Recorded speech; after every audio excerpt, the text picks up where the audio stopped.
फिर फरमाया या अय्युहल्लज़ीना आमनू इज़ा लक़ीतुम फ़िअतन फ़स्बुतू वज़्कुरुल्लाह कसीरा लअल्लकुम तुफ़्लिहून।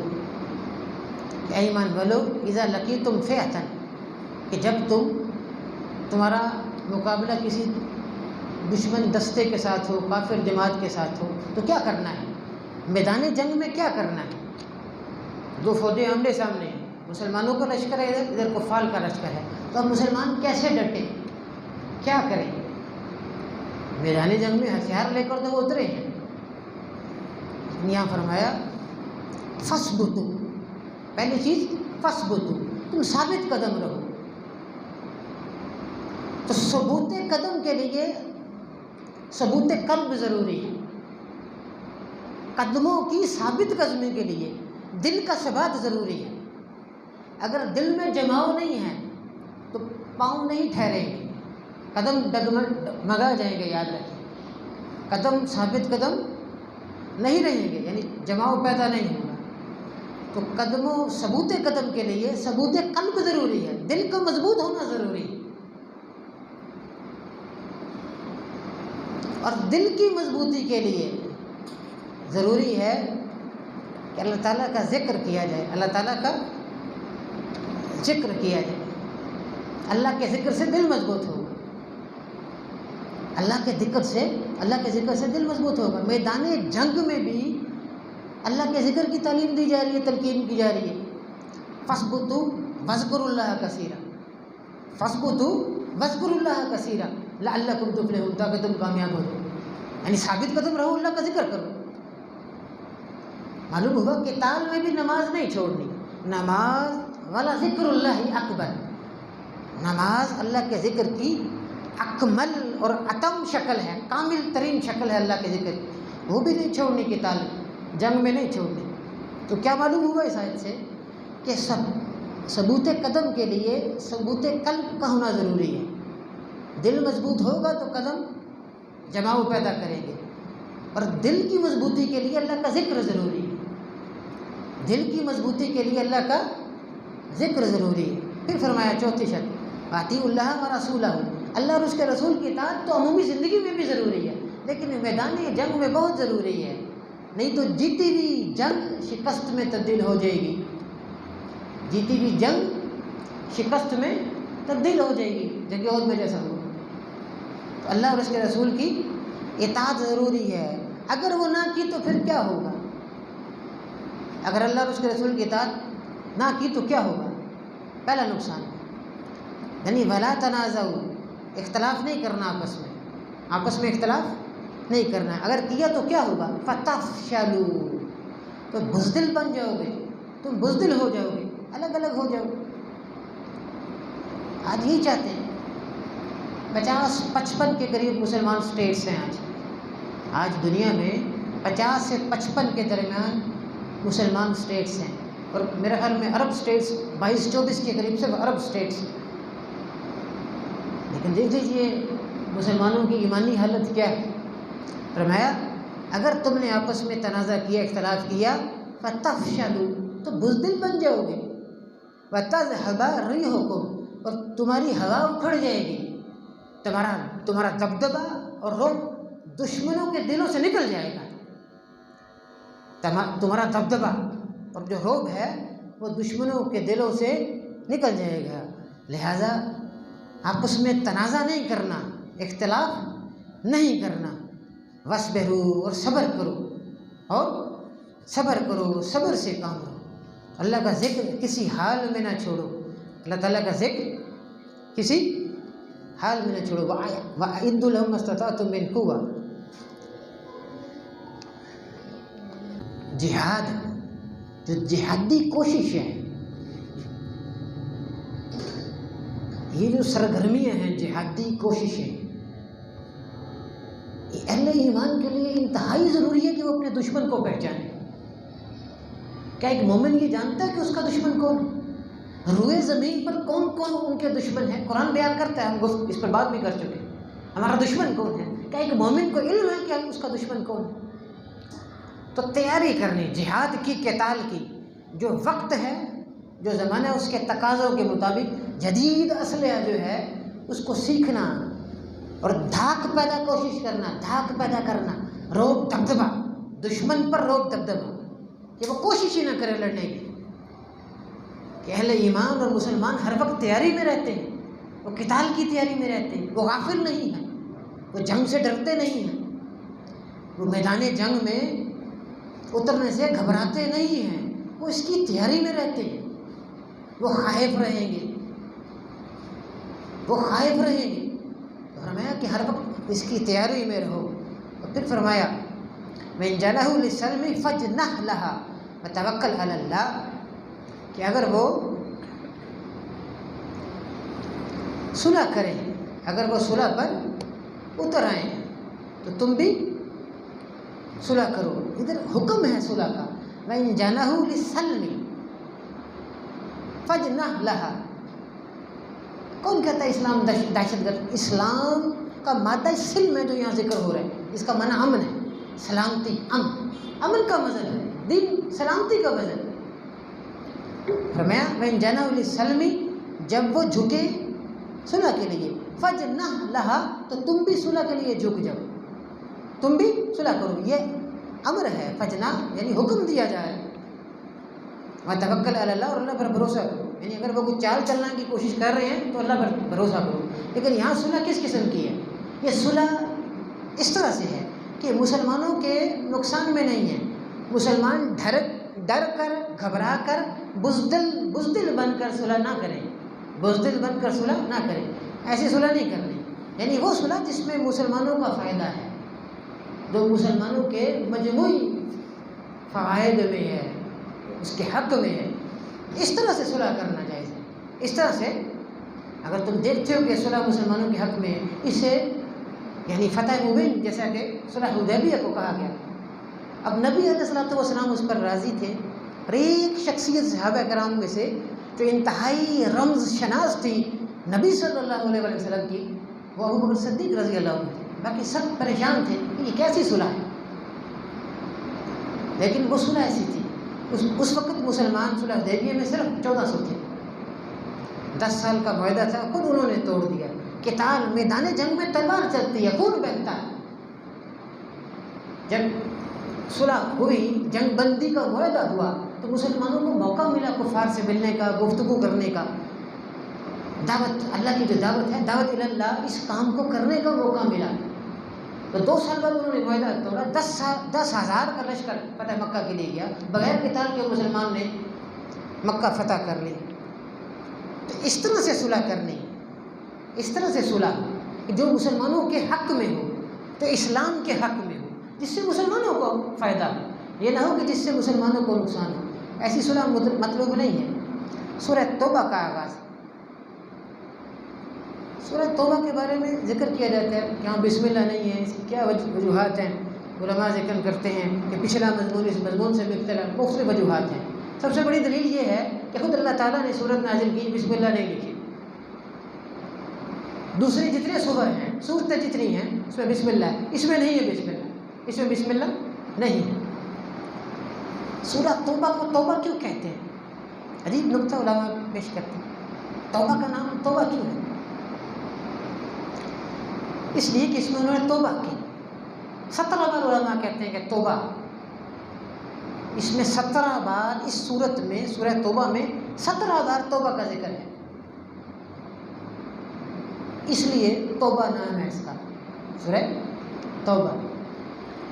अजीब नुक्ता है इसमें कि बरात का इजहार, कुफ्फार मुआहदा तोड़ते थे, अरबों में मुआहदा तोड़ देना यानी कौलो करार करना, उसके बाद उसको तोड़ना, इसको बहुत नापसंद किया जाता था। वादा खिलाफ वर्जी करनी या कौलो करार जो मुआहदा हुआ है उसको तोड़ना, इसको इंतहाई नापसंद करते थे। तो मुशरिकीन ये करते थे। तो कुरान नाजिल हुआ, आगाज़ हुआ कि बरात का इजहार करो, मुशरिकीन से, कुफ्फार से बरात का इजहार करते, बिल्कुल अलहदगी का इजहार करते। उसके बाद फरमाया अन्नल्लाह बरीउम मिनल मुशरिकीन व रसूलुहु, बेशक अल्लाह ताला और उसका रसूल बरी है मुशरिकीन से। फिर साथ ही फरमाया फ़इन तुबतुम फ़हुवा खैरुल लकुम, बस अगर तुम तौबा कर लो तो ये तुम्हारे लिए बेहतर है। इंसान जितना भी गुनाहगार है, जितना भी बड़ा इस्लाम का दुश्मन है, जितना भी बड़ा दुश्मन है, अगर वो तौबा कर लेता है तो अल्लाह ताला की रहमत के दरवाजे खुले हैं, अल्लाह की रहमत अपनी आगोश में ले लेती है। जितना भी बड़ा सरकश है, जितना भी बड़ा इस्लाम का दुश्मन है। वहशी बिन हरब ने हज़रत हमज़ा को कत्ल किया, शहीद किया, फिर वहाँ से चला गया, फिर इस्लाम कबूल कर लिया, और फिर इस्लाम कबूल करने के बाद भी बहुत बड़े आदमी को कत्ल किया, मुसलमा कज़्ज़ाब को उसने कत्ल किया। कुछ नहीं कहा नबी अलैहिस्सलातु वस्सलाम, कहा बस ज़रा सामने मत आया। कभी अपनी ज़िंदगी में अपना ज़ाती इंतकाम नहीं लिया। तो कुरान कहता है कि बरात का इज़हार कर रहा है, ये मुशरिक काफिर लोग हैं, अलग हो जाओ इन लोगों से। फिर मैं अल्लाह और उसका रसूल भी इनसे अलग है, बरात का इज़हार करते हैं। अल्लाह बरी मिनल मुशरिकीन व रसूलुहु, अल्लाह और उसका रसूल मुशरिकीन से बरी हैं, कुफ़ार से अलग हैं। फ़इन तुबतुम, बस अगर तुम तौबा कर लो, फहुवा खैरुल लकुम, तो ये तुम्हारे लिए बहुत बेहतर है।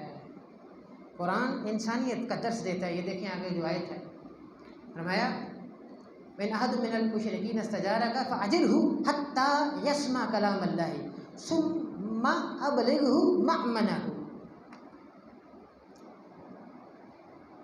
अगर कोई मसाइल पैदा होते हैं, लड़ाई झगड़ा होता है, मुख्तलिफ इलाके हैं, हमारे पाकिस्तान में इस तरह के मसाइल नहीं हैं कि मुसलमान रहते हैं उनके साथ कोई गैर मुस्लिम भी रहते हैं, वो थोड़े से हैं, वो 2 घर हैं, बाकी सब मुसलमानों के घर हैं कसरत से। अब वहाँ को हंगामा पैदा होता है, लड़ाई झगड़ा होता है, तो उन 2-3 घरों की जो गैर मुस्लिम हैं हिफाजत करना मुसलमानों की जिम्मेदारी है। उन्हें कुछ नहीं होना चाहिए। अगर वो हिफाजत नहीं कर सकते, उन कुफ़ार की हिफाजत नहीं कर सकते, तो फिर कुरान जिक्र करता है सुम्मा अबलिगहु मअमनहु, फिर उनको जो पनाहगाह है, जो अमन की जगह है, वहाँ पहुँचाएँ, वहाँ उनको पहुँचा दें। ये नहीं कि कुफ़ार के साथ लड़ाई हुई है, वो लोग भी काफिर हैं तो उनको कत्ल करना शुरू कर दें। यानी जो लोग ज़िम्मी हैं, जो लोग ज़िम्मी हैं, हमारे मुल्क में जो ये ज़िम्मी लोग हैं, खाक लोग सफाई करते हैं, हमारी खिदमत करते हैं, इनके साथ बड़े अच्छे अखलाक के साथ, नरमी के साथ पेश आना चाहिए, उसने सलूक करना चाहिए, ये इसके मुस्तहिक हैं, याद रखें। ये लोग ज़िम्मी हैं, तो उन कुफ़ार को कुछ नहीं कहना चाहिए जो हमारे साथ रहते हैं, बल्कि उनकी हिफाजत करना ज़रूरी है। और अगर नहीं कर सकते तो उनको अमन गाह, जो पनाह गाह है, वहाँ पहुँचा दिया जाए, जो महफूज जगह है, वहाँ उनको पहुँचाना चाहिए। और जब तक वो साथ रहते हैं क्या करना चाहिए, कुरान ये भी बयान करता है। फरमाया भाई अहद मिनल मुशरिकीन इस्तजारका, अगर मुशरिकीन में से कोई आपसे पनाह तलब कर ले, फाजिरहु, तो आप उसको पनाह दें। अगर वो पनाह का मुतालबा करता है, वो काफिर, उसको पनाह दो, उसको पनाह दो। और फिर वो जितना वक्त गुजारता है आपके साथ, जो आपकी पनाह में है, तो फरमाया हत्ता यस्मा कलाम अल्लाह, यहाँ तक कि वो अल्लाह का कलाम सुने, उसे कुछ कुरान सुनाइए, उसे कुछ कुरान सुनाओ। हो सकता है कुरान की बात उसे वो अच्छी लगे, वो मुतासिर हो जाए, इस्लाम कबूल कर ले। देखिए, इस मुबल्लिग जो सा है, हमें बनना है, दीन का सिपाही बनना ज़रूरी है। हमें दीन का सिपाही किसी दर्जे में बनना ज़रूरी है। लेकिन क्या इस बात का शऊर भी होता है हमको? वो शख्स, एक काफिर ने पनाह मांगी, उसको पनाह दो, और पनाह देने के बाद उसे कुरान सुनाओ, किसी तरह से 2-4 आयतें सुना दो। मुमकिन है कि वो बात, वो कुरान की आयत उसके दिल में घर कर जाए और वो इस्लाम कबूल करे। 2 खूबियाँ पैदा करना ज़रूरी है अहले ईमान के लिए। अपने अंदर 2 सिफतें हैं, 2 औसाफ है कि जिनसे मुत्तसिफ होना ज़रूरी है। ला यरकुबून फी मुमिनिन इल्ला वला ज़िम्मा। अहले ईमान को चाहिए कि इल्लन, वो अजीज़ों का, अकारिब का, कराबतदारी का ख्याल रखें, सिला रहमी करें, रिश्तेदारों का ख्याल रखें, माली मुआवनत, उनकी ज़रूरियात पूरी करें, उन्हें तालीम दें, उनकी इस्लाह करें। ये सब सिला रहमी की सूरतें हैं। उनके लिए दुआ करें, ये तमाम सिला रहमी की सूरतें हैं। और दूसरा, किसी गैर मुस्लिम के साथ या मुआशरे में जो दूसरे लोग हैं उनके साथ जो भी कोलो करार करें, इसको पूरा करें। हर शख्स अपने अजीज़ व अकारिब का ख्याल रखे, जो गरीब हैं, हर आदमी जानता है अपने रिश्तेदारों के बारे में, उनका ख्याल रखें, सिला रहमी करें उनके साथ। और दूसरा काम ये करे कि जिन लोगों के साथ भी कौलो करार करे, जो वायदा करे, उसको पूरा करे, उस वायदे को पूरा करना ज़रूरी है। फिर फरमाया मस्जिद के मुतवल्ली कौन लोग होने चाहिए, मस्जिद के ज़िम्मेदार कौन लोग होने चाहिए। तवज्जो के साथ सुने, ये बात बड़ी अहम बात। मस्जिद के ज़िम्मेदार कौन लोग होने चाहिए। इन्नमा यअमुरु मसाजिदल्लाहि मन आमन बिल्लाहि वल यौमिल आखिर व अक़ामस्सलाता व आतज़ ज़काता लम यख्शा इल्लल्लाह। 4 खूबियाँ कुरान ने जिक्र की कि बेशक इन्नमा यअमुरु मसाजिदल्लाह, अल्लाह की मस्जिद को वो लोग आबाद करें, मन आमन बिल्लाहि वल यौमिल आखिर, जो अल्लाह और आखिरत पर ईमान रखते हैं, अल्लाह पर और आखिरत पर ईमान रखते हैं, व अक़ामस्सलाता, और नमाज कायम करते हैं, आता ज़कात, और ज़कात अदा करते हैं, अलम यख्शा इल्लल्लाह, और अल्लाह के सिवा किसी से नहीं डरते। अब जो लोग ये 4 सिफ़ात से मुत्तसिफ़ हैं, उन्हें मस्जिद का काम करना चाहिए। शैतान बड़ा माहिर है अपने काम का, वो मस्जिद में इख्तलाफ पैदा करता है, मस्जिद में कोशिश करता है जो मस्जिद के ज़िम्मेदार हैं उनमें फूट पैदा हो, बदगुमानियाँ पैदा हो, बदगुमानियाँ पैदा हो। ये तवज्जो से सुनिए, बदगुमानियाँ पैदा करता है अहले इल्म के दरमियान, मस्जिद के कमेटी के जो मेंबरान हैं उनके दरमियान बदगुमानियाँ पैदा करता है। आपस में जो मोहब्बत है, जो भाईचारा उनका कायम है, उसको ख़त्म करने की कोशिश करते हैं।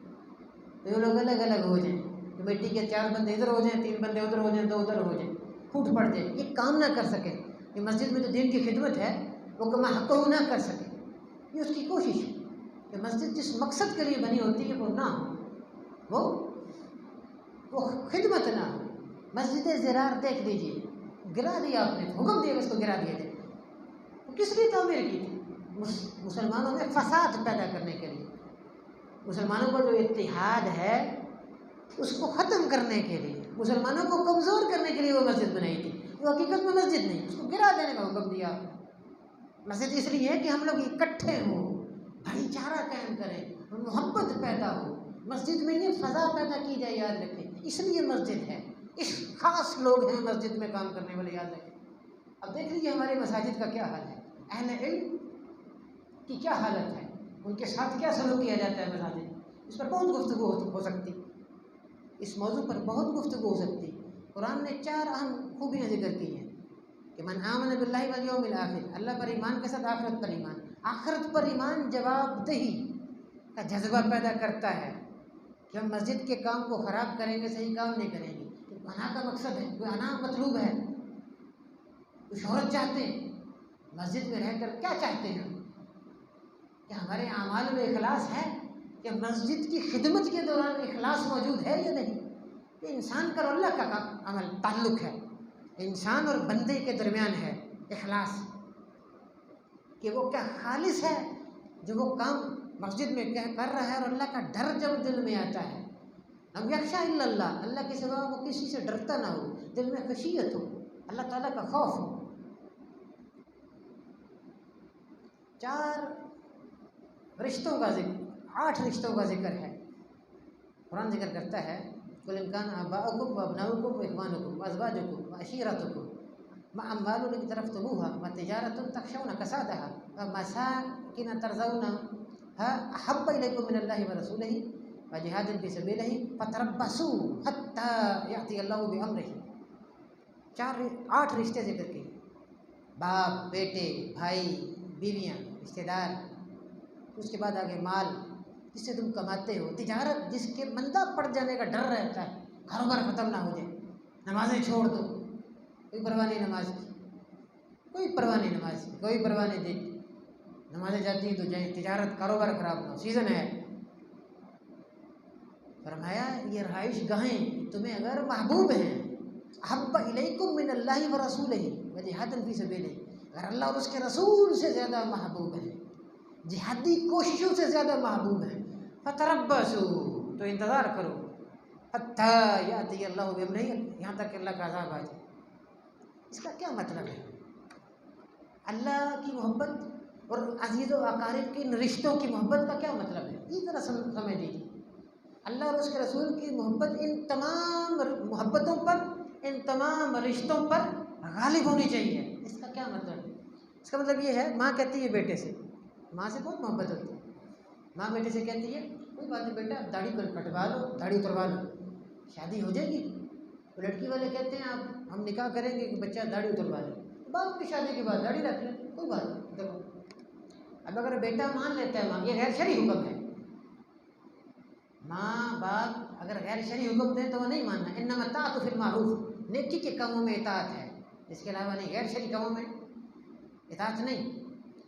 अब अगर वो बच्चा माँ की बात मान लेता है, इसका मतलब ये है कि माँ की गैर शरई मोहब्बत गालिब आ गई अल्लाह और उसके रसूल की मोहब्बत पर, यह मतलब है। और अगर वो अपनी माँ की बात नहीं मानता, अल्लाह की बात मानता है, उसके रसूल की बात मानता है, इसका मतलब ये है कि अल्लाह और उसके रसूल की मोहब्बत गालिब है।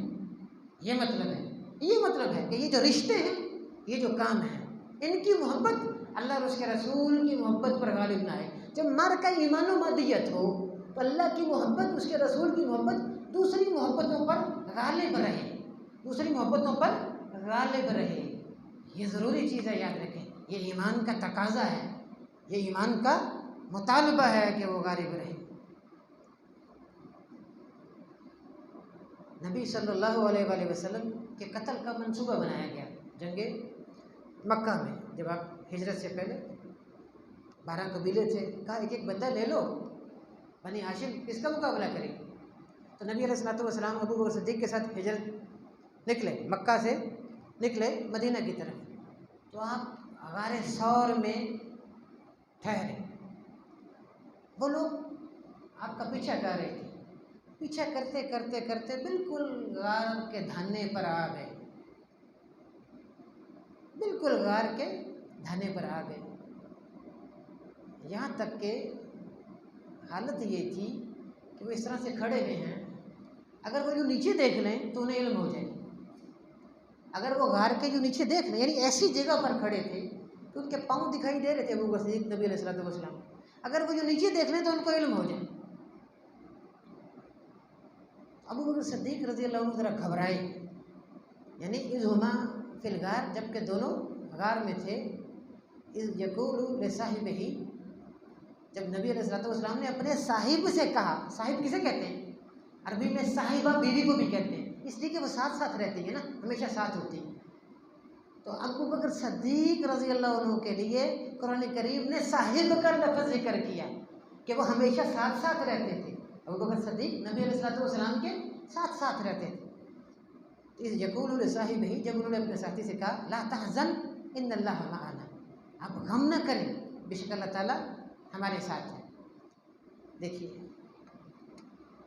जब मूसा अलैहिस्सलातु वस्सलाम चले लेकर अपने साथियों को, आगे समंदर था, पीछे फिरौन का लश्कर, तो क्या कहा मूसा अलैहिस्सलातु वस्सलाम के साथियों ने, उधर असहाब मूसा इन्ना लमुदरकून, ये लफ्ज़ है।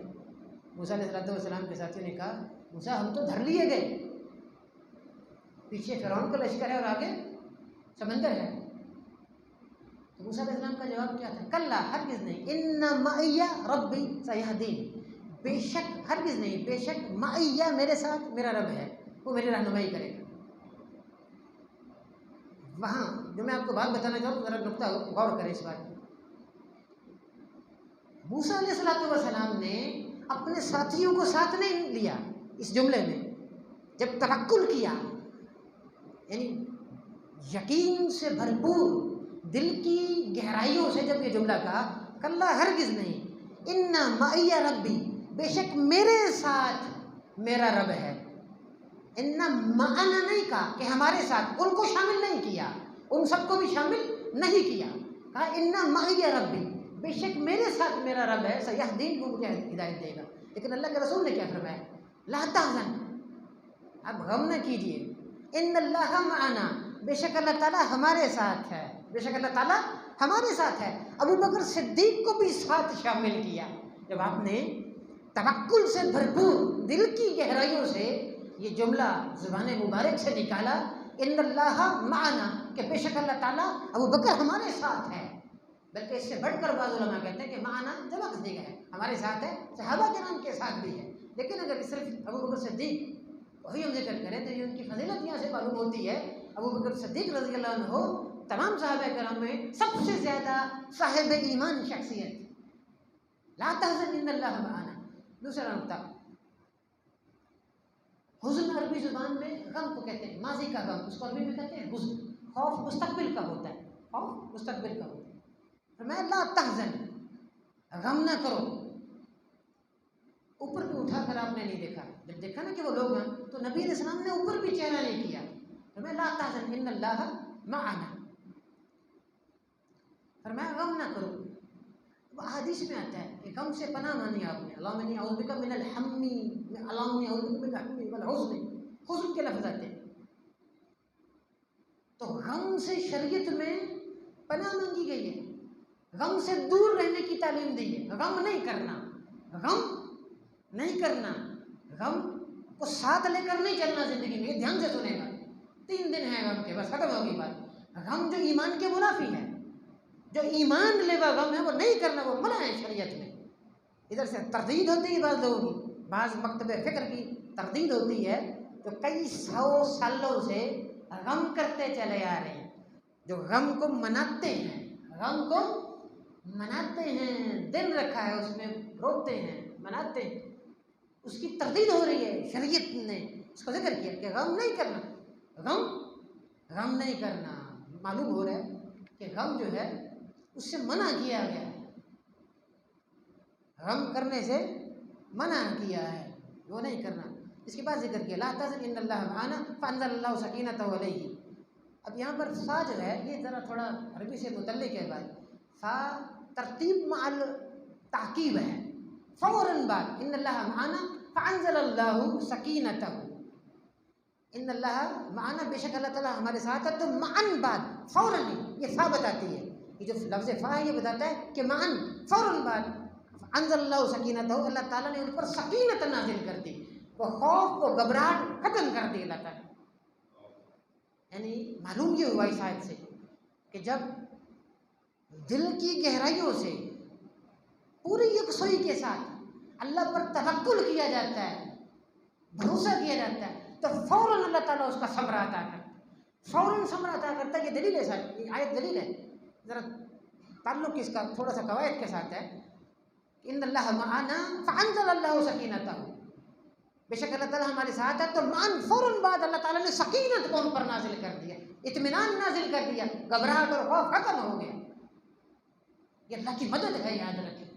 वो लोग जो अल्लाह पर आज भी भरोसा करते हैं, दिल की गहराइयों से यकीन करते हैं, वो यकीन से भरे हुए जुमले बोलते हैं, याद रखें, और भरोसा करते हैं दिल की गहराइयों के साथ, तो अल्लाह ताला उनकी मदद करता है। बेचारों मददगार नहीं छोड़ता अल्लाह ताला उनकी पूरी पूरी मदद करता है। तो नबी अलैहिस्सलातु वस्सलाम की मदद की अल्लाह ताला ने।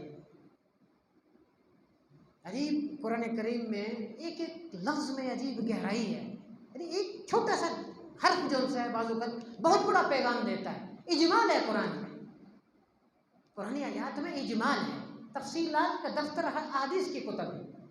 फरमाया कुल लन युसीबा, कुल कह दीजिए लन युसीबाना इल्ला मा कतबल्लाहु लना।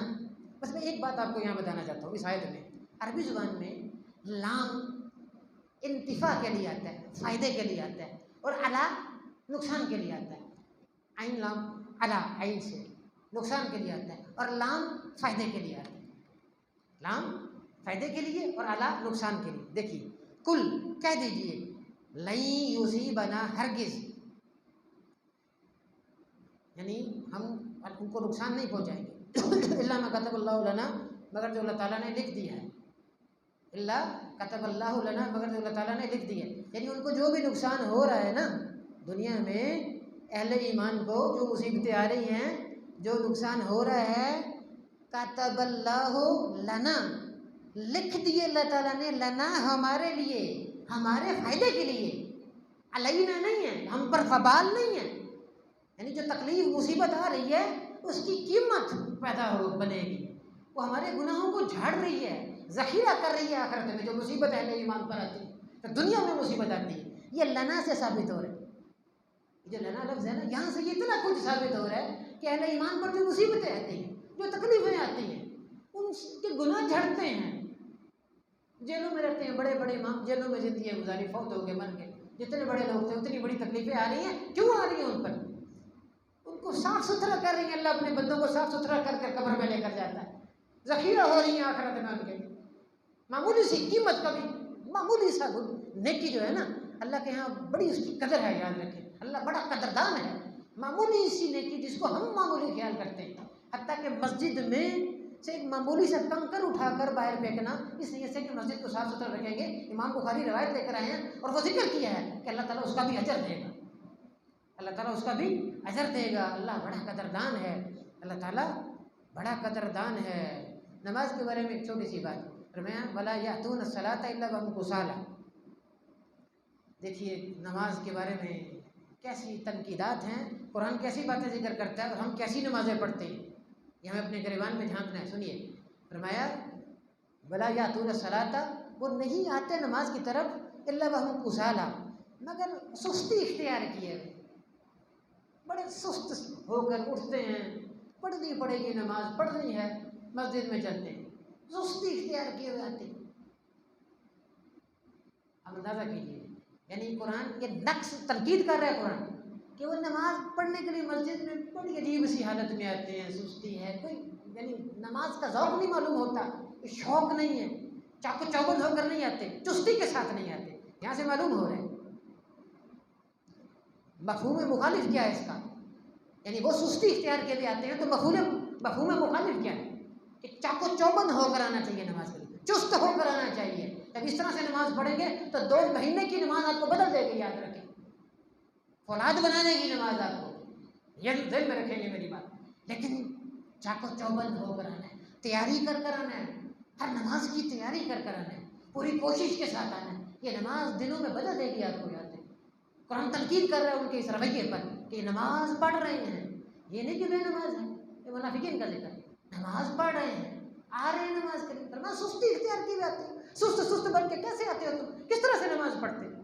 मना किया शरीयत, ऐसे नहीं आना। और वो लोग जो नमाज ही नहीं पढ़ते, ये तो वो लोग हैं ना जो नमाज पढ़ रहे हैं और सुस्ती इख्तियार किए हुए हैं, और वो लोग जो नमाज ही नहीं पढ़ते, बताइए उनका क्या हाल होगा। अब्दुल्ला बिन उबई जो रईसुल मुनाफिकीन था, जब वो मर गया, उनका बेटा अब्दुल्ला पक्का मोमिन था, बाप पक्का मुनाफिक है, बेटा पक्का मोमिन है, बेटा पक्का मोमिन, अब्दुल्ला नाम नबी अलैहिस्सलाम के पास। फरमाया एक दरखास्त आप फरमाया कीजिए, मेरे वालिद फौत हो गए, अपना कपड़ा दे दीजिए, आपने अपना कमीज़ जुब्बा दे दिया। फिर दोबारा आए, दरखास्त है, फरमाया बताइए, जनाजा पढ़ा दीजिए। आप जनाजे का मतलब है कि बख्शिश की दुआ कीजिए, ठीक, आपने पढ़ा दिया। फिर बाद में जब दफनाने लगे तो फिर फरमाया कुछ, आप गए, उसका सर अपने पहलू में लिया, अपना लुआब उसके मुंह में डाला। सुन लीजिए कुरान क्या कहते हैं, इस्तग़फिर लहुम औ ला तस्तग़फिर लहुम इन तस्तग़फिर लहुम 70 मर्रा फलन यग़फ़िरुल्लाहु लहुम। अल्लाह हरगिज़ उनको माफ़ नहीं करेगा। काफिर है वो, काफिर मुनाफिक था ना, लेकिन ज़ाहरी तौर पर इस्लाम था, दिल से कुफर, दिल में कुफर था, दिल में कुफर, नमाज़ें पढ़ते थे, ज़ाहरी तौर पर मुसलमान थे। अब यहाँ से मसला समझिए, तवज्जो के साथ सुनिए बात, मैं जो इस्तेमाल करना चाहता हूँ वो आपको बता रहा हूँ। अल्लाह के रसूल सल्लल्लाहु अलैहि वसल्लम का जनाजा पढ़ाना, अपना जुब्बा, अपनी कमीज़ दे देना, अपना लुआब उसके मुंह में डाल देना भी उसकी बख्शिश का सामान नहीं कर सका, उसको जहन्नम की आग से नहीं बचा सका।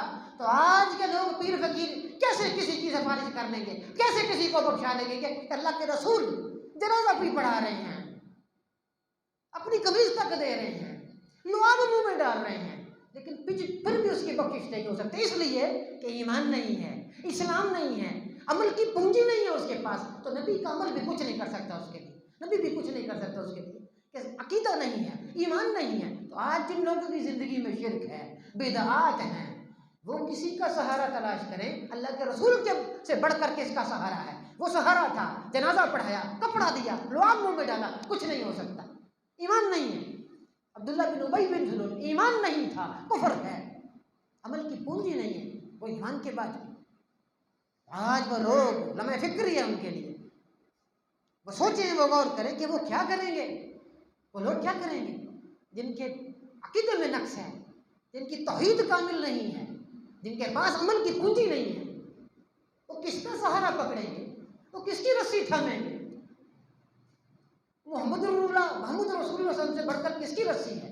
वो भी काम नहीं जब अकीदा नहीं था, जब ईमान नहीं है, अमल की पूंजी नहीं, वो भी काम नहीं है। फिर फरमाया, मना कर दिया आपने, वला तुसल्ली अला अहदिन मिनहुम मात अबदा, आपने कभी भी किसी का जनाजा, इस किस्म के शख्स का कभी जनाजा नहीं पढ़ाना। वला तकुम अला कब्रिही, ना उसकी कब्र पर खड़ा होना है और ना उसकी कब्र पे खड़ा होना, ये दोनों चीज़ें आपने मना कर दी।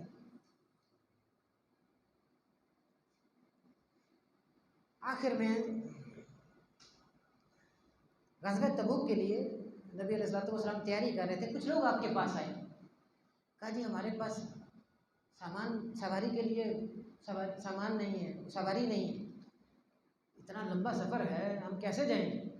तो अब हमारे लिए इंतज़ाम कर दीजिए, हमें कुछ सवारी दे दीजिए, घोड़ा ऊँट वगैरह दे दीजिए।